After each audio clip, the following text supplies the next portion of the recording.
Ayan, magandang araw po sa inyo lahat mga boss. Ayan, pintura na po tayo dito sa Mapandan Project, Part 11. So, pintura na po tayo. Davis Philippines, ayan, baka naman. So, baka mag-sponsor. Ayan, so dito, paliwanag ko lang kung ano yung mga ilalagay nating pintura dito. So, dito, makikita dyan sa taas.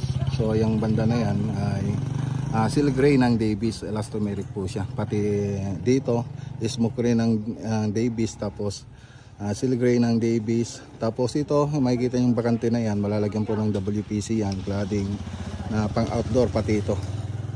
Yan, malalagyan po yan. Tapos dun sa kabila, malalagyan din ng wall cladding. Ito, smoke gray na po ito mga boss sa taas na ito. Tapos silk gray. Tapos yung iba, ganun din yung pattern natin. Tapos dito, wall cladding na naman dito mga boss. Yan, itong bakante na to dito sa may gitna, wall cladding din yan na WPC pang outdoor.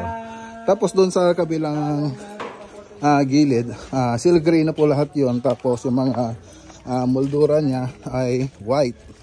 So elastomeric din po yung white mga boss.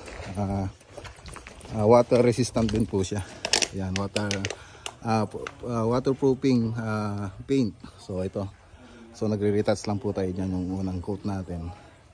So, silk gray po yan mga boss. Okay, so abangan nyo na lang po yung part 12 ng video natin dito. Magandang araw po sa inyong lahat at God bless.